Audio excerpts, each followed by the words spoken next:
నమస్కారం PVB news కి స్వాగతం. హెడ్లైన్స్ చూద్దాం.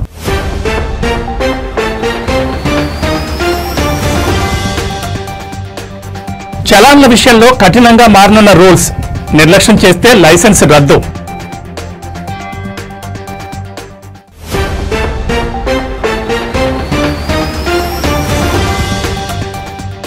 అన్ని మతాలను గౌరవించేవారే అసలైన నాయకుడు. వైసీపీ హయాంలో ఆలయాల అభివృద్ధిని గాలి కొదిలేశారన్న అశోక్ గజపతిరాజు.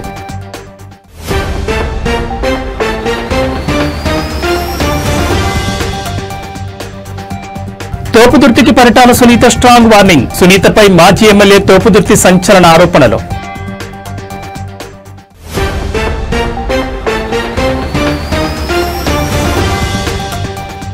కేబీసీలో 50 లక్షలు గెలుచుకున్న మహారాష్ట్ర రైతు. కౌన్ బనేగా కరోడ్పతి షోలో అమితాబ్ అడిగిన 14 ప్రశ్నలకు సరైన సమాధానాలు.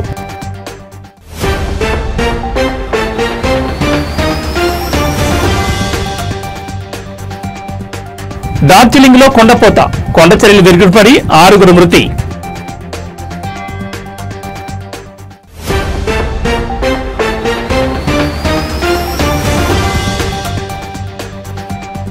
గ్రీన్ జర్నీ పేరుతో ప్రజల రక్తం పీలుస్తున్నారు.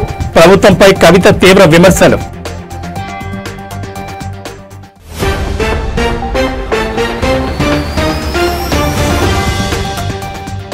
నా కూతురు రష్యాలో ఎవరో లెజెండరీ నటి ఆత్మ ప్రవేశించిందేమో, రవీనా టండన్ తన కూతురుపై ప్రశంసలు.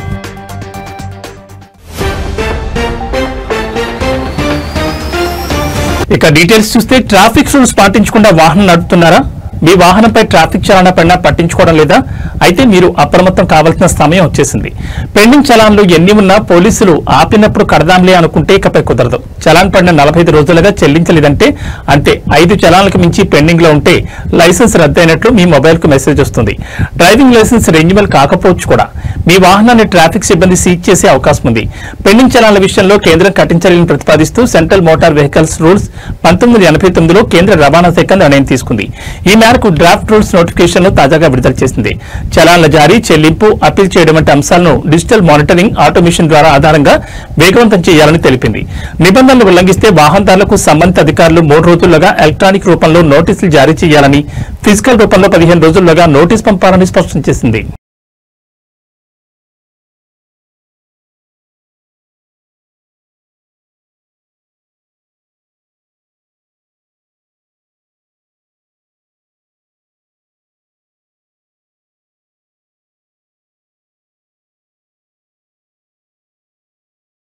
గత వైసీపీ పాలనలో దేవాదాయ శాఖ అధికారులు కేవలం మంత్రుల బూట్లు నాకుతూ కాలం గడిపారని గోవా గవర్నర్ పైడితల్లి అమ్మవారి ఆలయ అనువంశిక ధర్మకర్త అశోక్ గజపతిరాజు సంచలన ఆరోపణ చేశారు.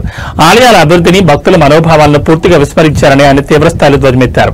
విజయనగరంలో మీడియాతో మాట్లాడుతూ గత ప్రభుత్వ వైఖరిపై తీవ్ర ఆగ్రహం వ్యక్తం చేశారు. రాష్ట్రంలో ఎంతో ప్రాముఖ్యత కలిగిన దేవాలయాలను సైతం గత ప్రభుత్వం చిన్నచూపు చూసిందని అశోక్ మండిపడ్డారు. వైసీపీ 5 ఏళ్ల కాలంలో ఆలయాల అభివృద్ధి అనే మాటే వినిపించలేదని, మొత్తం వ్యవస్థను గాలికొదిలేశారని విమర్శించారు. అప్పటి దేవాదాయ శాఖ మంత్రి వెల్లంపల్లి శ్రీనివాస్ పై కూడా ఆయన ఘాటు వ్యాఖ్యలు చేశారు.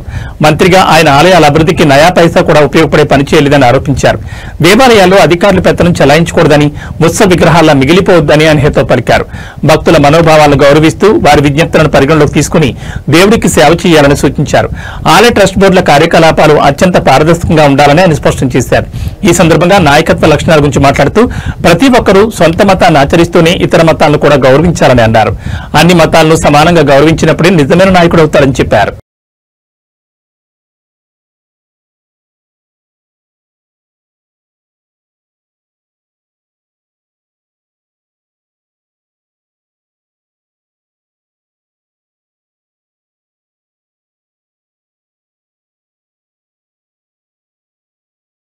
అనంతపురం జిల్లా రాప్తా నియోజకవర్గంలో రాజకీయాలు ఒక్కసారిగా వేడెక్కాయి. వైసీపీ మాజీ ఎమ్మెల్యే తోపుదుర్తి ప్రకాష్ రెడ్డి చేసిన ఆరోపణలపై టీడీపీ ఎమ్మెల్యే పరిటాల సునీత తీవ్రస్థాయిలో విరుచుకుపడ్డారు. తనపై మరోసారి అసత్య ప్రచారాలు చేస్తే చెప్పు తెగుతున్నట్టు ఘాటుగా హెచ్చరించారు. ₹1 తీసుకున్నట్లు నిరూపిస్తే దేనికైనా సిద్దమని సవాల్ విసిరారు. రాప్తా నియోజకవర్గంలో హౌసింగ్ లబ్ధిదారుల నుంచి ఎమ్మెల్యే పరిటాల సునీత 10,000 చొప్పున వసూలు చేస్తున్నారని మాజీ ఎమ్మెల్యే తోపుదుర్తి ప్రకాష్ రెడ్డి ఇటీవల సంచలన ఆరోపణ చేశారు. నిరుపేదలను కూడా వదలకుండా పెద్ద ఎత్తున డబ్బులు దండుకుంటున్నారని ఆయన విమర్శించారు. తోపుదుత్తి ఆరోపణలపై పరిటాల సునీత మీడియాతో మాట్లాడుతూ తీవ్రంగా స్పందించారు. కారు కోతలు కూస్తే కఠిన చర్యలు తప్పవు. కడుపుకు అన్నం తిన్నవాడెవడూ ఇలాంటి నిరాధార ఆరోపణ చేయడం మండిపడ్డారు. తమ కుటుంబం 10 రూపాయలు జేబులోంచి తీసి పేదలకు సాయం చేస్తుంది తప్ప ఇతరుల వద్ద చేయి చాపే అలవాటు తమ రక్తంలోనే లేదని ఆమె స్పష్టం చేశారు. గత వైసీపీ ప్రభుత్వ హయాంలో తోపుదుత్తి ప్రకాష్ రెడ్డి ఇలాంటి పనులు చేసి ఉండొచ్చని, అందుకే ఆయనకు అలాంటి ఆలోచనలు వస్తున్నాయని పరిటాల సునీత ఎదురుదాడి చేశారు. ఈ ఆరోపణలు ప్రత్యారోపణలతో రాప్తా నియోజకవర్గంలో రాజకీయ వాతావరణం మరింత వేడెక్కింది.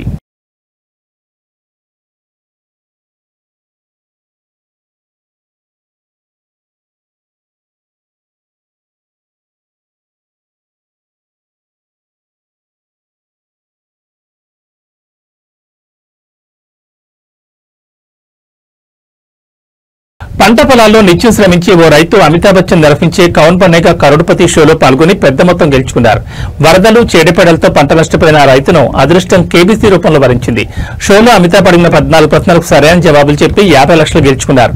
₹1 ప్రశ్న విషయంలో జవాబు తెలియక రిస్క్ వద్దనుకుని పోటీ నుంచి తప్పుకున్నారు. మహారాష్ట్రకు చెందిన కైలాష్ కుంటేవార్ తన కేబీసీ అనుభవం గురించి మీడియాతో మాట్లాడుతూ చిన్నప్పటి నుంచి తాను చదువుల్లో ముందుండేవాడినని చెప్పారు. కేబీసీ షో వినోదం కోసమేనని భావించేవాడినని, 2018లో ఈ షోలో డబ్బు గెలుచుకున్న వ్యక్తితో మాట్లాడాక సీరియస్ గా దీనిపై దృష్టి సారించారని చెప్పారు. అప్పటి నుంచి కేబీసీ కోసం ప్రత్యేకంగా సిద్ధమైనట్లు వెల్లడించారు. రోజంతా పొలంలో కష్టపడ్డా ఇంటికొచ్చాక కనీసం 1 గంట పాటు కేబీసీ కోసం ప్రిపేర్ అయినట్లు కైలాష్ తెలిపారు.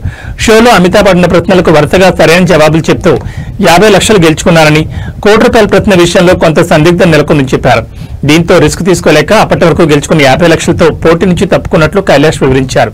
తాను గెలుచుకున్న సొమ్మును ఖర్చు చేసే విషయంలో పిల్లల చదువులకే ప్రథమ ప్రాధాన్యమిస్తానని కైలాష్ తెలిపారు.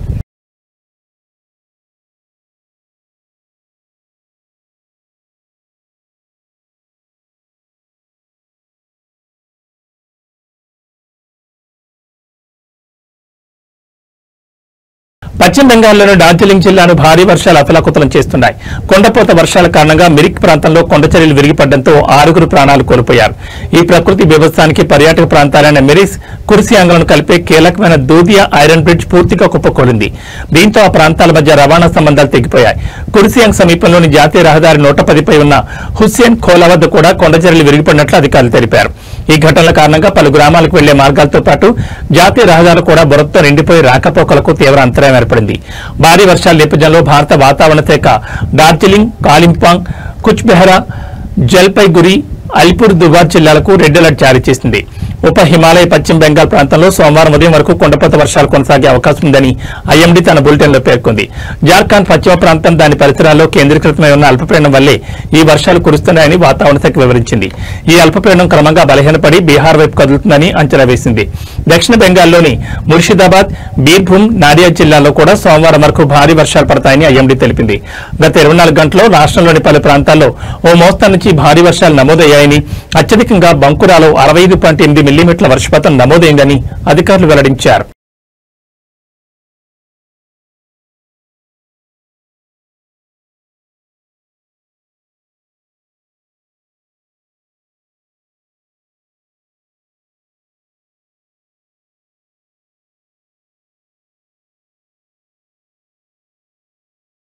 తెలంగాణలో కాంగ్రెస్ ప్రభుత్వం ఆర్టీసీ బస్ ఛార్జీలను పెంచడంపై తెలంగాణ జాగృతి అధ్యక్షురాలు ఎమ్మెల్సీ కవిత తీవ్రస్థాయిలో ధ్వజమెత్తారు.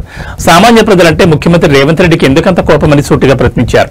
ఈ మేరకు ఆదివారం ఆమె సోషల్ మీడియా ప్లాట్ఫామ్ ఎక్స్ వేదికగా తన నిరసన వ్యక్తం చేశారు. గ్రీన్ జర్నీ పేరుతో ప్రభుత్వం సామాన్యుల రక్తాన్ని పీల్చేస్తోంది, బస్సు ఎక్కడమే పాపం అన్నట్లుగా ప్రజల జేబులను కొల్ల చేస్తున్నారు అని కవిత తన పోస్టులో తీవ్రంగా విమర్శించారు. ఇటీవలే బస్ పాసుల ధరలను పెంచి చిరుద్యోగులు, విద్యార్థులపై పెనుభారం మోపిన ప్రభుత్వం ఇప్పుడు ఏకంగా బస్ ఛార్జీలను అమాంతం పెంచేయడం దారుణమని మండిపడ్డారు.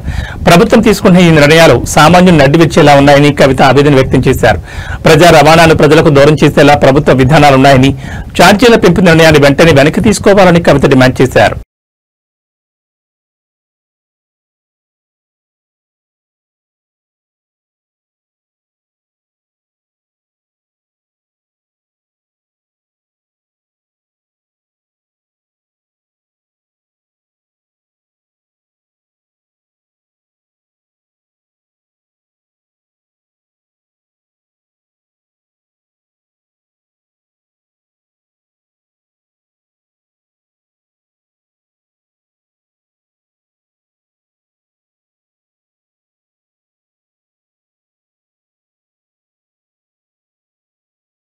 తన కుమార్తె రషా తడానీలో ఏదో ఒక లెజెండరీ నటి ఆత్మ ప్రవేశించి ఉంటుందేమో అనిపిస్తోందని బాలీవుడ్ సీనియర్ నటి రవీనా టండన్ ఆసక్తికర వ్యాఖ్యలు చేశారు.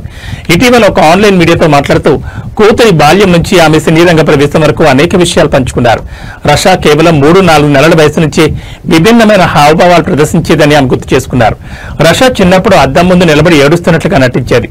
అంత చిన్న వయసులో అద్దంలో తన హావభావాలను చూసుకోవాలని ఎలా అనిపించిందో అర్థమయ్యేది కాదు. తనలో ఎవరో గొప్ప నటి ఆత్మ ఉందేమో అని మా అమ్మతో ఎప్పుడు అనేదాన్ని. అప్పుడు ఆమె నా మాటలను పెద్దగా పట్టించుకోకపోయినా ఇప్పుడు రషా నటన చూస్తుంటే ఆశ్చర్యంగా ఉందని రవీనా తెలిపారు. తన వారసురాలిగా బాలీవుడ్ లో కలుగుపెట్టిన రషా ఆజాద్ అనే తొలి చిత్రంతోనే బ్లాక్ బస్టర్ విజయాన్ని అందుకుంది. ముఖ్యంగా సినిమాలను ఒక ప్రత్యేక గీతంలో ఆమె డాన్స్ ఎక్స్ప్రెషన్స్ ఇంటర్నెట్ లో సంచలనం సృష్టించి దేశవ్యాప్తంగా యువతను ఆకట్టుకున్నాయి.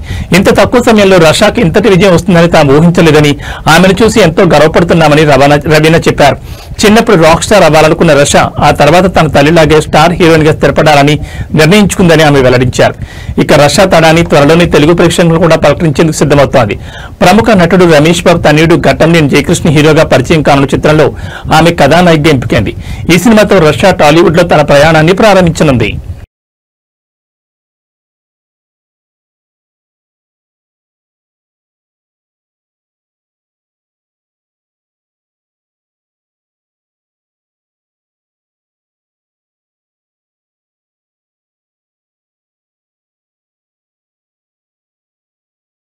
సభ్య సమాజం తలదించుకునే ఘటన తిరుపతి జిల్లాలో వెలుగు చూస్తుంది. కన్న కూతురి కాపురంలోనే చిచ్చిపెట్టిన ఓ తల్లి ఏకంగా ఆమె భర్తని పెళ్లి చేసుకునేందుకు సిద్దపడింది. ఈ దారుణాన్ని అడ్డుకునేందుకు ప్రయత్నించిన కూతురిపైనే హత్యాయత్నం చేసింది. స్థానికుల కథనం ప్రకారం కేవీబీపురం మండలంలోని ఓ గ్రామానికి చెందిన 15 ఏళ్ల బాలిక 18 ఏళ్ల యువకుడు 5 నెలల క్రితం ప్రేమ వివాహం చేసుకున్నారు. భర్త చనిపోవడంతో బాలిక తల్లి కూడా వారితోనే కలిపి ఉంటుంది. ఈ క్రమంలో ఆమె తన అల్లుడితో వివాహేతర సంబంధం పెట్టుకుంది. ఈ బంధం ముదిరి ఏకంగా పెళ్లి చేసుకోవాలని నిర్ణయించుకున్నారు. శుక్రవారం రాత్రి కూతురు చూస్తుండగానే ఆమె భర్త చేత తాళి కట్టించుకోవడానికి తల్లి ప్రయత్నించింది. తన భర్త తల్లి మెడలో తాళి కడుతుండడాన్ని చూసి ఆ బాలిక అడ్డుకుంది. దీంతో ఆగ్రహంతో ఊగిపోయిన తల్లి అల్లుడు కలిసి ఆమెపై దాడికి తెగబడ్డారు. రోకలి బండ తీసుకుని బాలిక తలపై బలంగా కొట్టారు.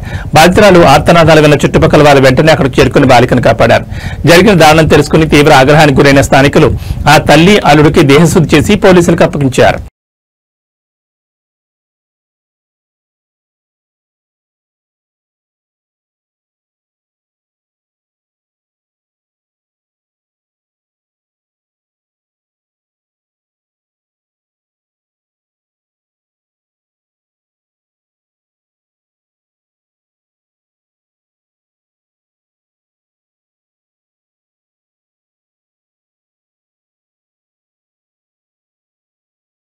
ప్రముఖ హిందీ సినీ నటి దిగ్గజ దర్శకుడు వి శాంతారాం సతీమణి సంధ్యా శాంతారాం కన్నుమూశారు. వయోభారంతో కొంతకాలంగా అనారోగ్యంతో బాధపడుతున్న ఆమె తన స్వగృహంలోనే తుదిశ్వాస విడిచారని తెలుస్తోంది. ఆమె మరణం పట్ల చిత్ర పరిశ్రమలో తీవ్ర విషాదం నెలకొంది. సంధ్యా శాంతారాం సినీ రంగంలో సుదీర్ఘకాలం పాటు తనదైన ముద్ర వేశారు. ఆమె హిందీతో పాటు మరాఠీ సినిమాల్లో కూడా విజయవంతంగా నటించారు. అమర్ భూపాలి, ఝనక్ ఝనక్ పాయల్ బాజే, నవరంగ్, పింజారా వంటి చిత్రాలు ఆమెకు ఎంతో పేరు తెచ్చిపెట్టాయి. ఈ చిత్రాల్లో ఆమె పోషించిన పాత్రలు, ముఖ్యంగా ఆమె నృత్య ప్రదర్శనలు ఆమెను కళల నటిగా నిలిపాయి. నృత్య కళలో ఆమె చూపిన ప్రత్యేక ప్రతిభ ప్రేక్షకుల హృదయాల్లో చిరస్థాయిగా నిలిచిపోయింది. సంధ్యా శాంతారాం మరణం పట్ల పలువురు సినీ ప్రముఖులు, రాజకీయ నాయకులు సోషల్ మీడియా వేదికగా సంతాపం వ్యక్తం చేశారు. ప్రముఖ నిర్మాత మాధుర్ భండార్కర్ ఎక్స్ వేదికగా స్పందిస్తూ లెజెండరీ నటి సంధ్యా శాంతారాం ఇక లేరు అనే వార్త బాధాకరం. ఆమె జీవితం, పాత్రలు, ప్రదర్శనలు అన్ని భారతీయ సినిమాకు గర్వకారణం. ఆమె నటించిన చిత్రాల్లోని ఐకానిక్ రోల్స్ ఎప్పటికీ మన హృదయాల్లో నిలిచిపోతాయంటూ నివాళులర్పించారు.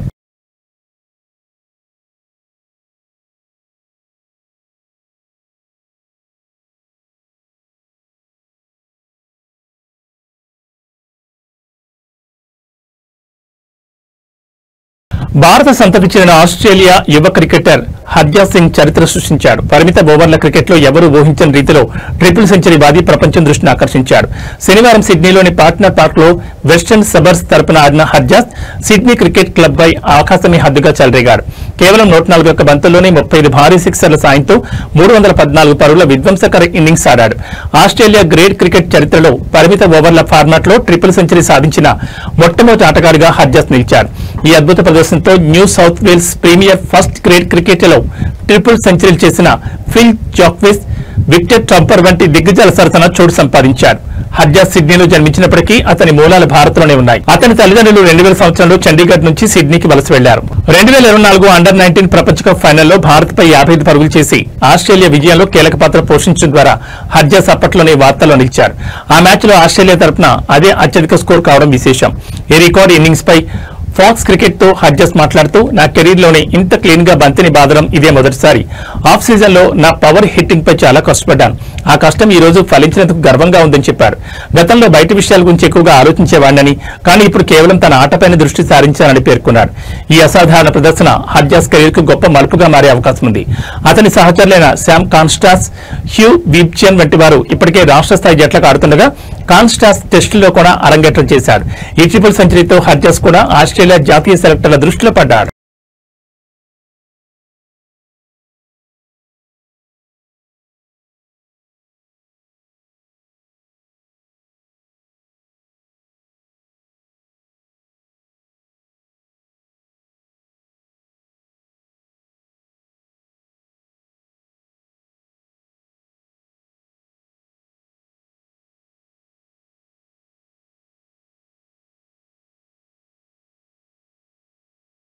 ఏవీ బులెటిన్ విశేషాలు మరో బులెటిన్లో మళ్ళీ కలుసుకుందాం. నమస్కారం.